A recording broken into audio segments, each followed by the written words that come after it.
साहित्यिक संसार bye Jitendra channel पर आपका स्वागत है। जैसा कि आप जानते हैं कि हम व्यंजन संधि के आप तक 7 नियम बता चुके हैं। आज व्यंजन संधि का 8वां नियम बताएंगे और आप हमारे चैनल पर जाइए। इसके पहले जो हम पढ़ाए हैं 7 कक्षा 7 नियम वो आप पढ़िए और इसके बाद आज 8वां नियम आइए देखिए। यदि प्रथम पद का अंतिम वर्ण स्वर हो या तो स्वर युक्त हो तथा उसके बाद अगर छ आए तो दोनों के बीच में च और जुड़ जाता है। अब इसे हम समझ लें पहले। यदि प्रथम पद का अंतिम वर्ण या तो स्वर हो स्वर युक्त हो। अब स्वर युक्त हम समझ लेते हैं। जैसे हमारा जो 11 स्वर हैं इसके बाद 11 स्वर के बाद यदि जो वर्ण आए, जैसे अगर हमारा सा है या फिर का है या खा है, ये हमारा स्वर सहित होना चाहिए। स्वर सहित यानी कि इसमें स्वर जुड़ा होना चाहिए। स्वर जुड़ा होना चाहिए, बिना स्वर के नहीं होना चाहिए। यानी कि ये हलंत नहीं होना चाहिए, ये स्वर रहित नहीं होना चाहिए, स्वर सहित होना चाहिए। यानी कि इसमें स्वर जुड़ा हो। या तो हमारा प्रथम पद का अंतिम वर्ण या तो स्वर हो, यानी जो हमारे 11 स्वर हैं, या तो उसके बाद जो वर्ण आए वह स्वर युक्त हो, उसमें स्वर जुड़ा हो। इसके बाद यदि छ आता है तो छ के पहले च और जुड़ जाएगा, वो भी स्वर रहित, इसमें स्वर नहीं होगा। और उदाहरण के माध्यम से इसे हम समझ लेते हैं। हमने नियम में पढ़ा तो याद प्रथम पद का अंतिम वर्ण या तो स्वर हो या तो स्वर युक्त हो, यानी कि उसमें स्वर जुड़ा हो। जो भी वर्ण आए वो उसमें स्वर जुड़ा हो। यानी कि जैसे अगर सा है तो सा में आ जुड़ा होना चाहिए, सा आधा नहीं होना चाहिए। उसके बाद यदि अगर छ आता है तो छ में च और जुड़ जाएगा। अब इसे हम उदाहरण के माध्यम से समझ लेते हैं।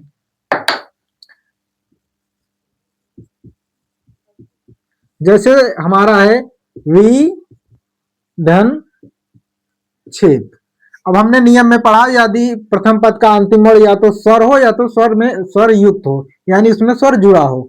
इसमें हमारा जो प्रथम पद का अंतिम वर्ण है उसमें स्वर हमारा ई है। ई हमारा व में हमारा ई जुड़ा हुआ है, तो यानी ये हमारा स्वर युक्त है, इसमें स्वर निहित है। इसके बाद हमारा ये छ आया हुआ है, तो यहाँ हमारा अंतिम वर्ण ई है, ई हमारा स्वर है, स्वर के बाद हमारा छ आया हुआ है, तो छ में च और जुड़ जाएगा, तो शब्द बनेगा हमारा विच्छेद। अब हम दूसरा उदाहरण देख लेते हैं, समझ लेते हैं इसे। हमने नियम में पढ़ा कि यदि प्रथम पद का अंतिम वर्ण, जैसे यहां हमारा अनु धन छेद, हमने नियम में पढ़ा कि प्रथम पद का अंतिम वर्ण या तो स्वर हो या तो स्वर युक्त हो। यहाँ हमारा प्रथम पद का अंतिम वर्ण जो है वो ना है, ना में हमारा उ जुड़ा हुआ है, उ हमारा स्वर है। स्वर के बाद यहाँ हमारा छ आया हुआ है, तो छ में च और जुड़ जाएगा, तो शब्द बनेगा अनुच्छेद।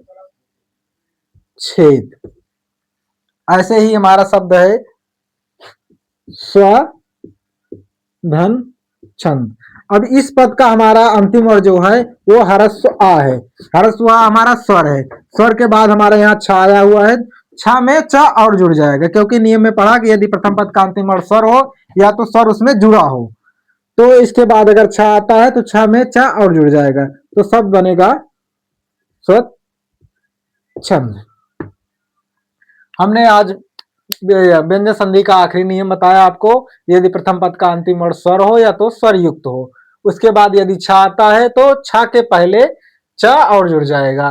तो यहाँ हमने देखा उदाहरण में, यहाँ प्रथम पद का अंतिम वर्ण हमारा उ है, उ के बाद यहाँ हमारा उ हमारा स्वर है, स्वर के बाद यहाँ हमारा छ आया हुआ है, तो छ में च और जुड़ गया, तो शब्द बना अनुच्छेद। यहाँ हमारा स्व धन छंद था, तो स्व में हमारा आ जुड़ा हुआ है, इसके बाद आ हमारा स्वर है, स्वर है, इसके बाद छ आया हुआ है, तो छ में हमारा च और जुड़ गया, शब्द बना स्वच्छंद। आशा करते हैं आपको यह समझ में आया होगा। अगर समझने में आपको कहीं भी कोई दिक्कत हो तो आप हमें कमेंट बॉक्स में जाइए और कमेंट करिए, हम आपको पुनः और बेहतर तरीके से समझाने का प्रयास करेंगे। आप हमारे चैनल को लाइक सब्सक्राइब करिए और भी जो हमने कक्षाएं ली हैं उसे आप पढ़िए समझिए। इसी के साथ धन्यवाद।